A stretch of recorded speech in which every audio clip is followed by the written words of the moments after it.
Então vamos dar início ao estudo, que é a continuação daquela temática do livro Depressão e Obsessão, Como se Libertar. É um capítulo que já faz algumas semanas que nós estamos estudando e que ainda possivelmente se estenderá ao próximo encontro. Vamos ver aqui a introdução do livro Fonte Viva, capítulo 110. Nas raízes de nossas tendências, encontramos as mais vivas sugestões de inferioridade. Nas íntimas relações com nossos parentes, somos surpreendidos pelos mais fortes motivos de discórdia e luta. Não te proponhas desse modo atravessar o mundo sem tentações. Está no capítulo 110 do livro Fonte Viva. E vamos aqui analisar, tentando fazer uma ponte com o nosso estudo de hoje sobre a questão da libertação, da depressão e da obsessão. Então aqui o texto ele é bem claro e hoje é cada vez mais confirmado pela ciência na área da psicologia, da psicanálise. Nas raízes de nossas tendências, ou seja, no nosso inconsciente, encontramos as mais vivas sugestões de inferioridade. Isso podemos afirmar, científico. Nós trazemos dentro de nós, em termos de tendências, de vícios, de incentivo a desequilíbrio moral, estabelecido nas experiências de desequilíbrio com as quais nos envolvemos em outras oportunidades reencarnatórias. E aqui Emmanuel ainda acentua um fato que é muito importante: as mais vivas sugestões de inferioridade. É porque temos que considerar como o próprio pensamento uma forma de energia, de atuação viva. Então, essas tendências que nós trazemos do passado, elas são vivas mesmo, não é uma figura de linguagem, estão dentro de nós. E aí ele continua dizendo: nas mais íntimas relações com nossos parentes, somos surpreendidos pelos mais fortes motivos de discórdia e luta. Como isso é uma realidade que podemos dizer quase que na unanimidade todos nós podemos confirmar. Sempre há entre nossos parentes e familiares consanguíneos aqueles reencontros de almas que já não se toparam bem em passado próximo ou remoto. E daí surgem de uma forma inesperada os mais graves desajustes na área da antipatia, do antagonismo e da intriga espontânea. Não te proponhas desse modo atravessar o mundo sem tentações. Então, seria a mais absoluta ilusão achar que vai poder enfrentar as vicissitudes comuns da vida no mundo de provas e expiações como é a Terra, sem sofrer pelo impacto desses encontros entre parentes, entre os próprios subsídios que trazemos no nosso passado, no nosso inconsciente, no nosso íntimo, e que tentam emergir a qualquer oportunidade que a gente ofereça. Então vamos aqui entrar no nosso tema sobre a questão de libertação, ou inclusive de medidas preventivas para não se entrar nessa área tão multiplicada de pessoas na área da depressão e da obsessão.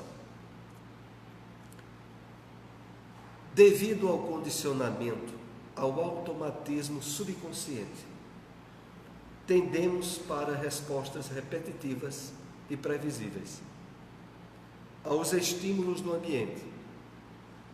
Estamos condicionados a fugir de nós mesmos.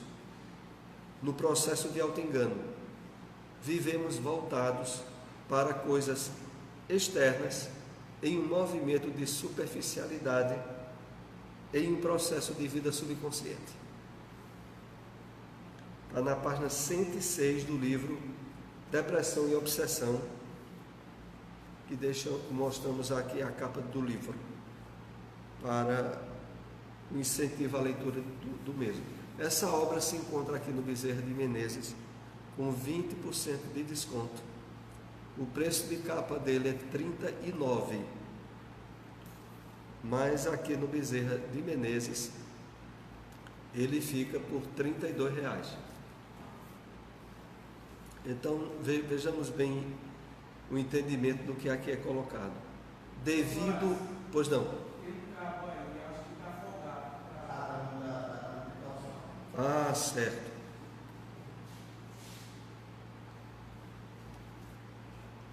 Muito bem.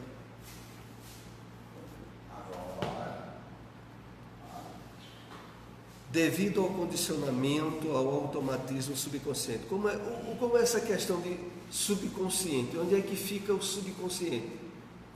Em termos de psicologia, seria a capa entre o consciente e o inconsciente.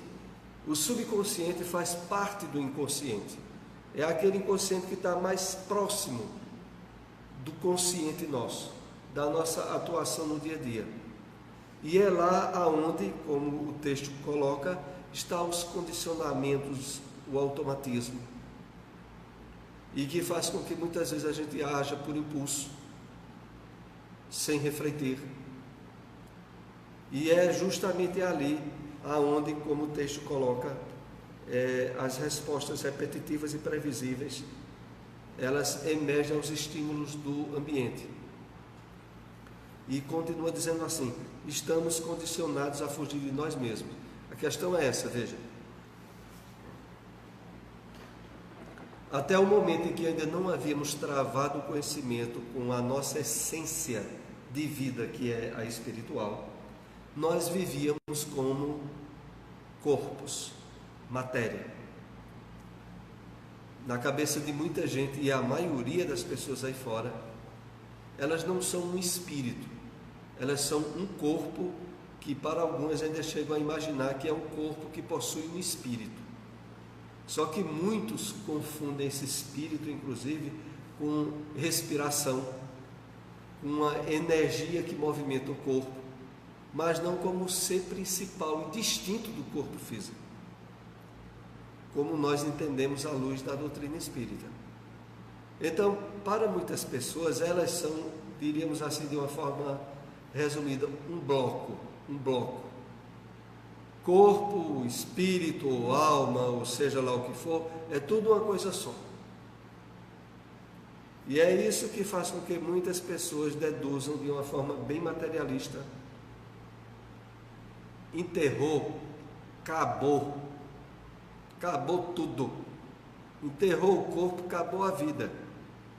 Porque elas têm o entendimento de que a vida está no corpo, ou aliás, é o próprio corpo. Desse modo, vejam, essas pessoas não separam o que é pensamento delas, pensamento sugerido, pensamento que vem do inconsciente, porque elas agem de forma totalmente automatizada. Fazem aquilo que popularmente se diz assim: faz o que dá na telha, no juízo, não pensa se aquilo ali é uma coisa coerente com o que ela acha certo ou não, age por impulso. Agora que nós estamos sendo educados a nos percebermos como espíritos essencialmente, o qual tem sob seu controle a criação do pensamento ou a aceitação das vibrações do pensamento que vem de outros. E agora a gente está aprendendo a distinguir o que é pensamento nosso e o que é pensamento de outros, quer sejam espíritos encarnados ou desencarnados. Nós, tendo esse conjunto de informações e convicções, nós aí sim estamos habilitados a trabalhar essa separação de automatismos, de agir sobre impulso, de trabalhar a reflexão antes da atitude, como é proposto nesse estudo, para que nós criemos os meios acautelatórios para evitar as quedas em depressão ou em obsessão. Estamos condicionados a fugir de nós mesmos, no processo de auto-engano. Vivemos voltados para as coisas externas, em movimento de superficialidade. Essa é a forma padrão da maioria das pessoas viverem. A maioria das pessoas vivem assim, vivem voltadas para as coisas externas e tomam ações ou atitudes pautadas pelo que ocorre fora, e não por aquilo que de fato elas acham que é certo ou que não é certo e não devem fazer. Essa é a grande diferença, que para trabalhar a superação de depressão e de obsessões é imprescindível a gente estar bem esclarecido sobre isso.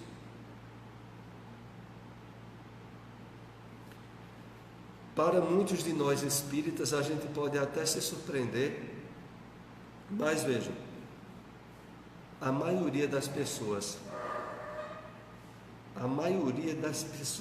elas não conseguem separar o que é pensamento dela do que é pensamento sugerido. E muitas, quando estão, e aí sim, numa situação de crise psicológica, por exemplo, em um transtorno, quando, por exemplo, o que caracteriza o transtorno de esquizofrenia, começa a ouvir vozes e acha que tem que obedecer essas vozes, porque não sabe distinguir o que é dela do que é dos outros. E aí se estabelece um processo de distonia psicológica que vai requerer um tratamento. Mas fora desse lado, mesmo as pessoas que não estão sob transtornos psíquicos ou psiquiátricos têm dificuldade em saber distinguir o que é pensamento dela e o que é pensamento dos outros. Porque, olha, independente de situação religiosa, todos recebem influência pelo pensamento. Todos recebem sugestões, estímulos para tomar tal ou tal atitude, sem que isso seja delas. Só que é preciso estar se educando espiritualmente para saber distinguir e não obedecer àquilo que de fato não seja algo com o qual a gente se identifique.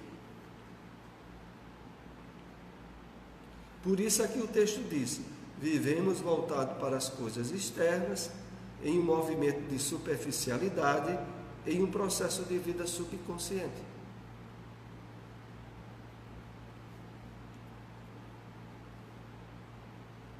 É fundamental buscar a realidade interior para superar a tendência à superficialidade e a fuga ao autoconhecimento.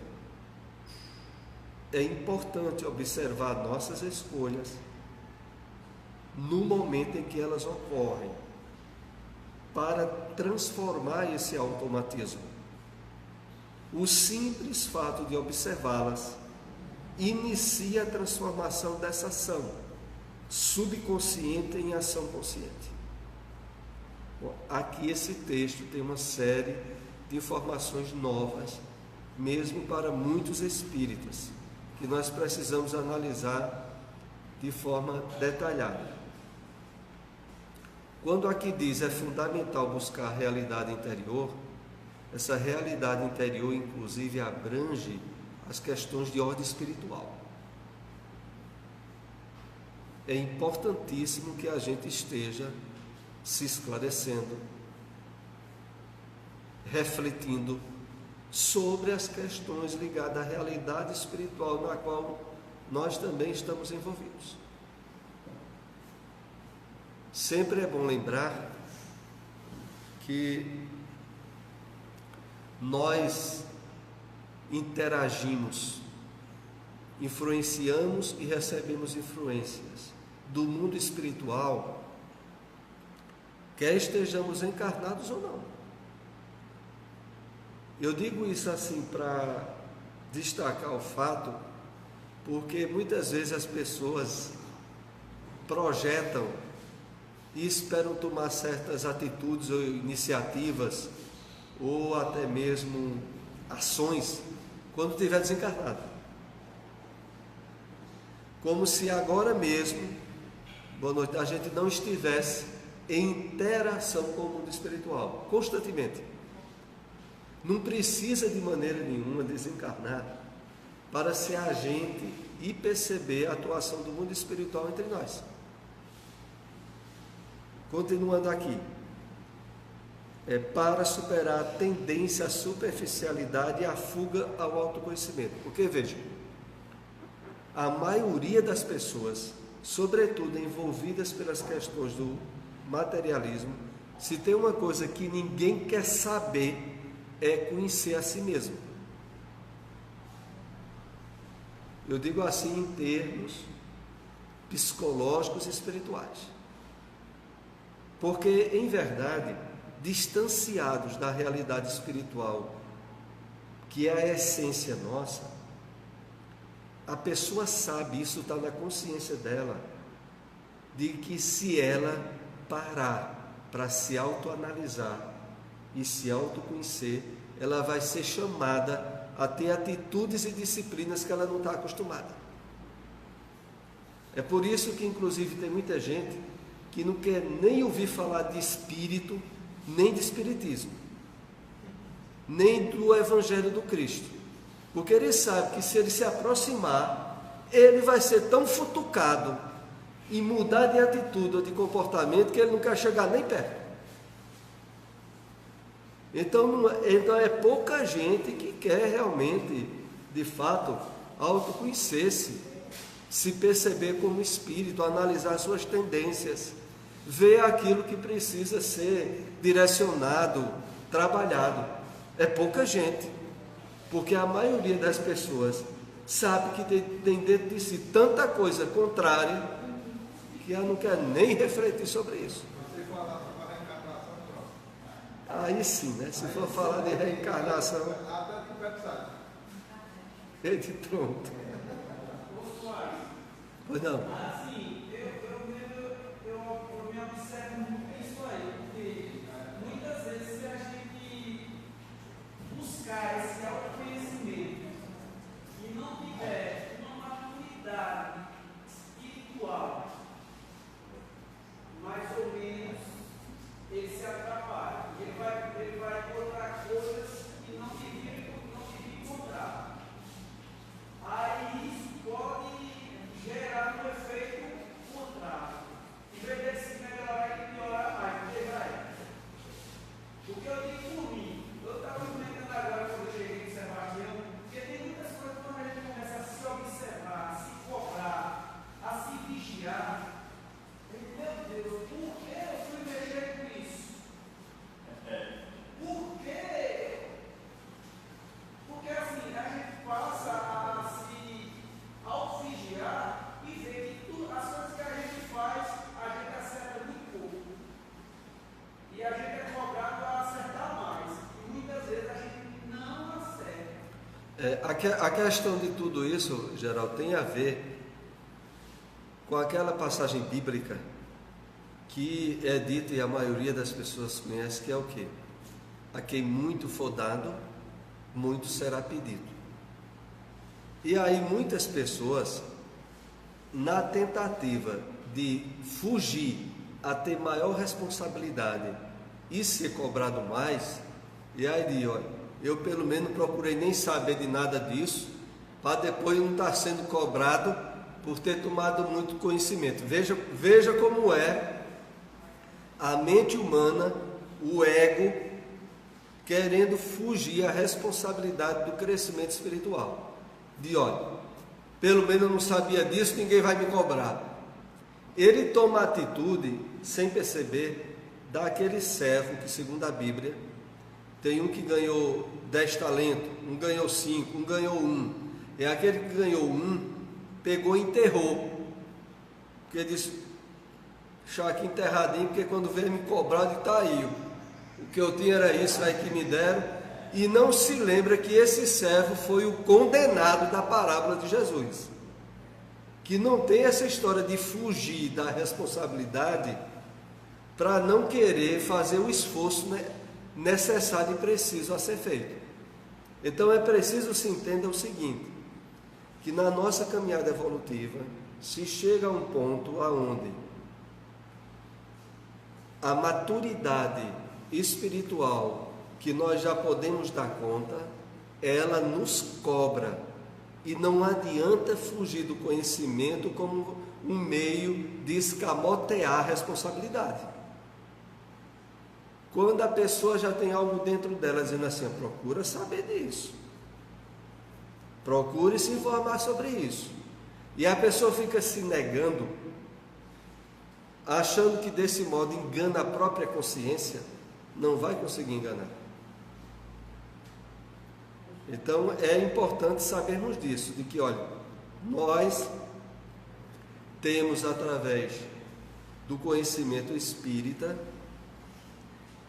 essa possibilidade que muita gente aí não tem de distinguir o que é ideia sua, o que é pensamento seu, o que é ideia, o que é pensamento dos outros.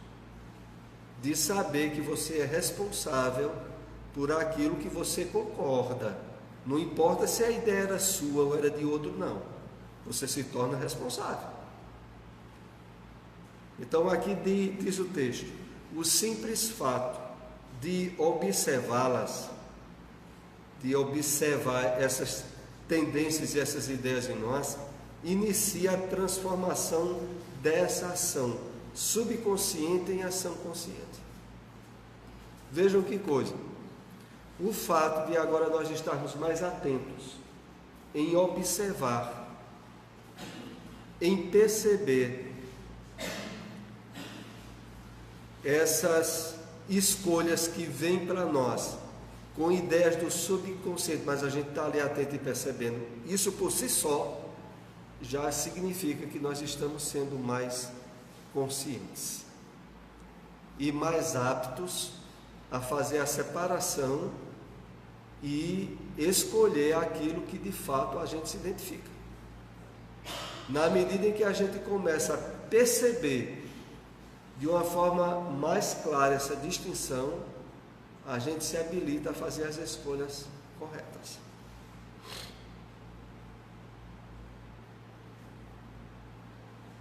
E evita de elas se tornarem automatização em nós.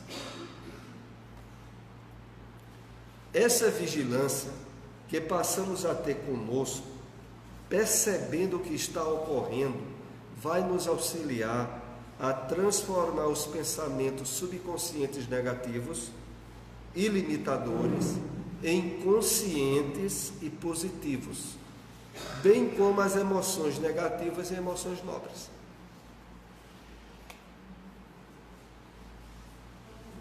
Então, essa vigilância que aqui é colocada é o que? A percepção e o fato de sabermos distinguir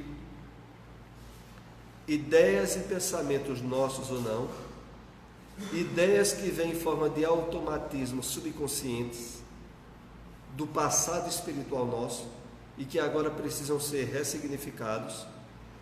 Então, essa distinção, ela vai nos auxiliar a transformar os pensamentos subconscientes negativos e limitadores em conscientes e positivos. É parar de estar agindo sob impulso. Nós iremos ver mais adiante nesse estudo de hoje que a gente é chamado a trabalhar ao longo do dia, questionamentos do tipo: como estou me sentindo agora? Isso a gente pode se questionar em casa, no trabalho, na rua, para a gente quebrando aos poucos as ações automatistas e subconscientes que muitas vezes fazem a pessoa ter passado o dia como se não tivesse percebido nada durante o dia. Então, vez ou outra, em determinados momentos, a gente parar rapidamente e dizer: como é que eu estou me sentindo agora? E a partir dessa percepção, tomar uma atitude. Porque se não estiver se sentindo bem, se dizer: por que é que eu não estou me sentindo bem?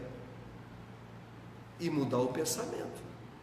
Porque é a partir do pensamento que a gente vai influenciar a sensação e como a gente se sente, as emoções nossas. Então, isso é algo que a gente é chamado a treinar várias vezes durante o dia.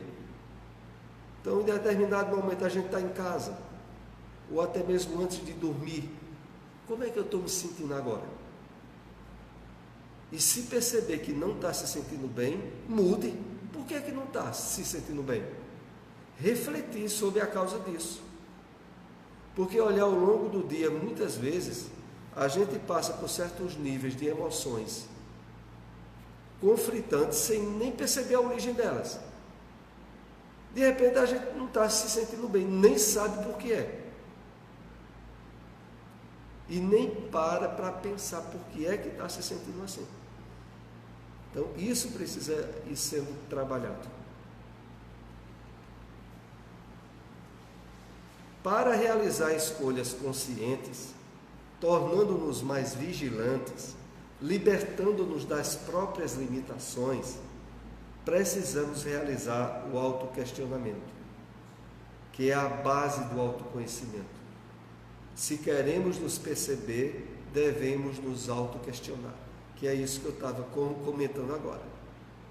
Se a gente quer trabalhar um nível de autoconhecimento, de estar mais vigilante, a gente tem que se questionar. Como é que eu estou agora? Aqui diz assim: o autoquestionamento é a base do autoconhecimento. Para você mesmo autoconhecer-se. Como é que você é, como é que você se sente ao longo do dia.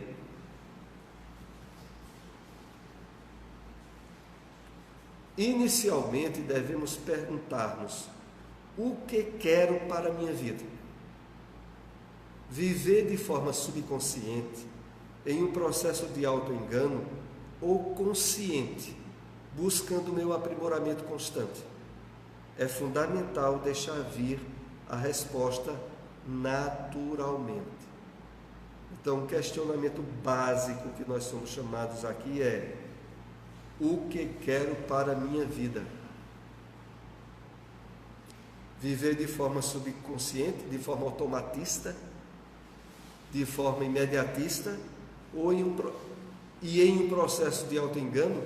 Porque esse chamado processo de autoengano, que nós inclusive estivemos falando sobre ele semana passada, tem a ver com o quê? Com aquelas atitudes onde as pessoas normalmente, inclusive espíritas, dizem assim: mas eu me esforço tanto, eu tento tanto fazer as coisas certas, mas depois de certo tempo faço as coisas erradas. Eu tenho me esforçado muito, mas é difícil. Isso são reflexões do autoengano. Na verdade, a pessoa não está querendo mudar. Na verdade, ela não está fazendo esforços necessários para essa mudança. E por um processo de acomodação e de automatismo, ela se submete àquilo que já é apto nela. Então, buscando em um processo de autoengano ou consciente, buscando o meu aprimoramento constante. É fundamental deixar que a resposta venha naturalmente. Então, nós somos chamados aqui a ter essas reflexões em vários momentos do nosso dia. não é válido obter resposta superficial. As próximas perguntas são: quero permanecer repetindo padrões doentios subconscientes ou quero verdadeiramente mudar? Quais são as consequências da escolha que estou realizando nesse momento? Então, aí são duas perguntas muito importantes para que a gente utilize como base dessa caminhada para o autoconhecimento. Então, quero permanecer repetindo padrões doentios subconscientes. Porque, olha, padrões doentios subconscientes, sabe o que é? Viver como a gente sempre viveu. Pronto. A pessoa conhece o Espiritismo, nos primeiros contatos com o Espiritismo se deslumbra, diz: meu Deus, encontrei respostas para tudo. Eu agora vou ser outra pessoa. Os problemas, os conflitos que eu tinha foram resolvidos. Eu vou ser outra pessoa agora. Isso não vira uma noite para um dia. E aquele deslumbramento vai para o esquecimento. E a pessoa continua repetindo padrões doentios do subconsciente dela. Aquele encontro que, por exemplo, como eu citei, com o Espiritismo, foi só ali naquele momento. Não vai resultar em maiores alterações, não. Porque facilmente, hoje não. A parábola do semeador, né, é a semente que caiu nos espinheiros, né, que foi sufocada pelas. Exatamente. E é onde a maioria das sementes se perde mesmo, é nos espinheiros. Então vejam, ou quero verdadeiramente mudar, porque ou a gente tem momentos de reflexão em cima disso, ou a gente continua sendo a pessoa que sempre foi. E a religião espírita não passará de ser mais uma religião na nossa coleção de experiências religiosas do passado. Quais são as consequências da escolha que estou realizando nesse momento? Então, se eu me definir por escolhas novas, pensar sobre as consequências dessa escolha nova, a título de estímulo para que a gente realmente mude. Essas perguntas nos auxiliam a sermos mais verdadeiros conosco, pois nos levam a tomar consciência das nossas escolhas e da nossa real disposição para a mudança, para então nos libertarmos do auto-engano. Porque, como eu estava explicando, esse auto-engano aqui é sinônimo de continuar do mesmo jeito e ficar encontrando desculpas para a dificuldade de melhorar-se ou de mudar. Essas perguntas nos auxiliam para sermos mais verdadeiros conosco. Continuando. Permanecer na acomodação é plantar sofrimento. Tudo na vida são escolhas. E não as fazer é também uma escolha. Algumas pessoas dizem que não escolheram sofrer. Escolheram sim, pois optaram pela não realização de ações positivas. Permanecer na inércia, cujo resultado é o sofrimento. Tem uma frase daquele filósofo chamado Leandro Carnal, muito conhecido nas mídias como o Facebook, que ele diz assim, uma frase difícil de a gente esquecer. Ele diz assim: toda escolha implica perdas. É profunda essa frase. Toda escolha implica perdas. Toda vez, olha, se a gente escolhe tal carro e só pode comprar um carro, significa perda dos outros modelos que poderia ter. né? Se a pessoa escolhe ter um filho, por exemplo, se casa e escolhe ter um filho, ótimo, vai ter perdas, uma série de perdas, né? Desde dificuldades em dormir, etc., durante um bom tempo, de imediato, fora outras perdas, né? Inclusive o investimento a longo prazo sem direito nenhum de retorno, porque se tem um investimento a longo prazo sem retorno nenhum, é investimento da criação de filho, né? E aí, mas voltando aqui à frase de Leandro, ele diz assim, olha, isso em tudo, vê, alguém é solteiro, ele diz, não, solteiro é ruim, eu vou me casar, certo? Vai ter perdas, viu? Se vai ter algumas coisas que não tem solteiro, não se preocupe não, vai ter perdas. Toda escolha implica perdas. Então essa é a frase que ele colocou e que se encaixa bem no que a gente está vendo aqui, quando diz aqui, tudo na vida são escolhas. E não fazer também é uma escolha. Não pense que se você não escolher, você está deixando de escolher, não. Você está escolhendo não escolher. E vai ter implicações disso aí. Então é isso. Vamos.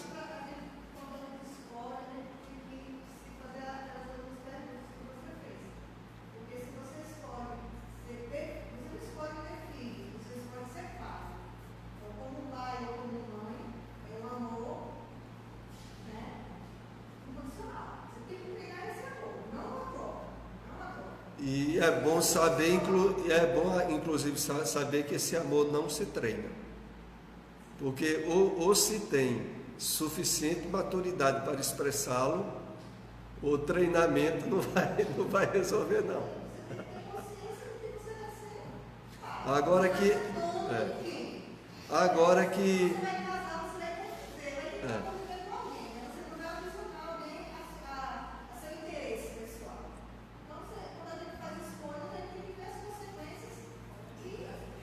e perdas.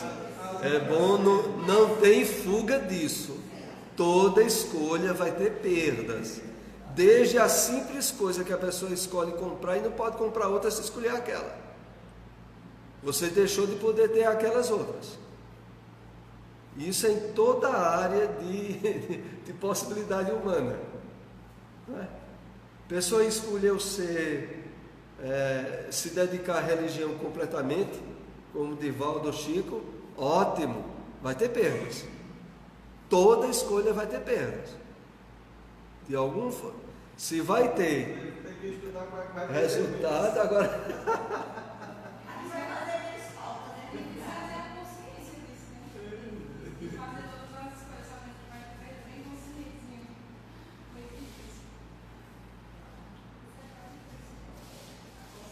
A vigilância não deve ser realizada apenas em momentos específicos, mas em todos os momentos.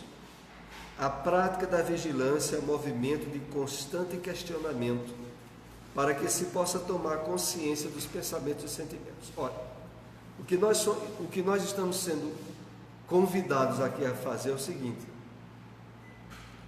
é uma prática de vigilância que se evidencia nessa busca de questionamentos.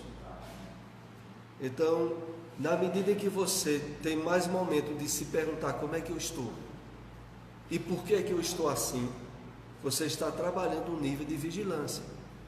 Porque o que mais faz as pessoas terem atitudes automatistas e subconscientes é não usar reflexão, é não pensar, é agir sob impulso. Quando a gente está trabalhando, viajando, realizando qualquer ação de forma impositiva, sem reflexão, a gente está nesse nível de subconsciência.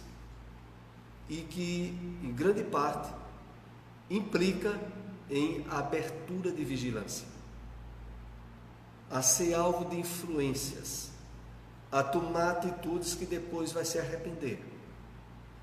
Isso acontece com muita gente.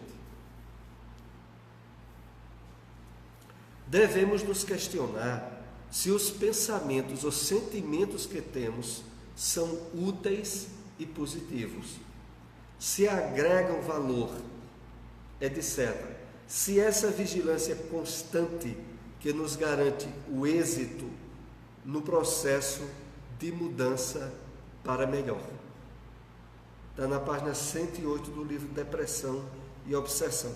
Vamos analisar aqui, devemos nos questionar se os pensamentos e sentimentos são úteis e positivos. Então a gente em determinado momento diz, como é que eu estou me sentindo? O que é que está passando na minha mente? É positivo? Agrega valor? É construtivo? Se não é, promover a devida alteração. Ótimo. Essa vigilância constante que nos garante o êxito no processo de mudança para melhor. Mas para a pessoa chegar a esse nível de questionamento, a gente tem que superar o ego, não é? A gente pode fazer esse questionamento e achar que se deu demais a determinadas coisas e não está terminado em prova. O que eles colocam aqui, veja, o que eles colocam aqui é que a princípio a gente faça algumas vezes, uma ou outra vez, que mais à frente possa incrementar mais, mas que tome a primeira iniciativa de vez ou outra agora já se questionar como é que eu estou me sentindo, redirecionar os pensamentos e sentimentos. Na medida que a gente fizer uma vez ou outra, ele vai abrindo mais campo de fazer mais vezes. E quanto mais for feito, mais nós estaremos agindo com a consciência atenta e vigilante.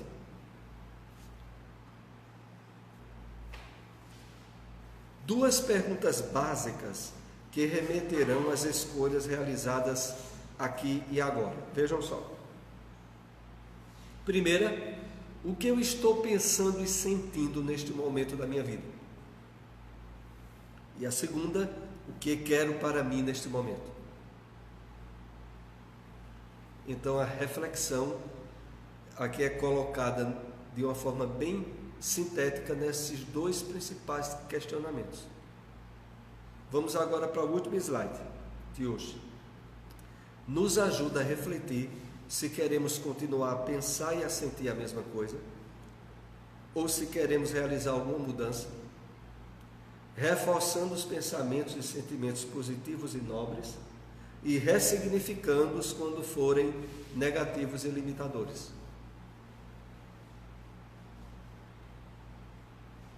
Vejam, o fato importante aqui que a gente precisa colocar bem firme na nossa mente é que o Espiritismo nos responsabiliza totalmente sobre o que a gente pensa e sobre o que a gente sente. E nós que estamos aqui podemos até nos surpreender pelo seguinte fato: a maioria das pessoas não pensam assim não, viu? A maioria das pessoas, principalmente voltadas dentro da ótica do mundo materialista, elas acham assim, que tem que pensar o que o pensamento diz, tem que sentir do jeito que as situações e circunstâncias lhe obrigam a sentir. A maioria pensa e age assim, e sente assim.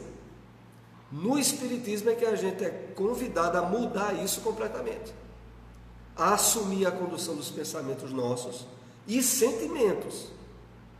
Não é sentir de acordo com as circunstâncias externas, é saber perceber quando essas circunstâncias externas querem tumultuar, rebaixar as emoções e os sentimentos nossos e reagirmos. E não achar que a gente é vítima e escravo das situações e circunstâncias externas. Por isso aqui é colocado, ressignificando-os quando forem negativos e limitadores. Então o pensamento é negativo e é ruim, mude. Não, minha cabeça só dá para pensar no que não presta. Tem gente que acha que é assim. Aí, pelo amor de Deus, quer dizer, os outros, sabe lá quem é, mandam no juízo dele. E ele não assume a responsabilidade disso. Então, esse estudo ainda vai continuar na próxima semana, no questionamento sobre como libertar-se da depressão e da obsessão. Isso que a gente viu hoje faz parte desse conjunto de orientações. Eita! Lembrando aqui que de hoje a 8 esse estudo será interrompido. O próximo encontro vai ser de hoje a 15, porque eu vou estar numa reunião aí do CVV em Recife. Vamos para a prece de encerramento, né? O estudo de hoje continuará de hoje a 15, dentro desse mesmo tema, que são os parâmetros de como nós nos libertarmos da depressão e da obsessão. Isso que a gente viu hoje são ideias e atitudes para libertar dessas duas principais provações e sofrimentos que afetam a maioria das criaturas humanas: a provação da depressão e da obsessão. Então, vamos elevar o pensamento ao alto. Eu vou pedir ao nosso irmão Geraldo para fazer a prece de encerramento do estudo de hoje.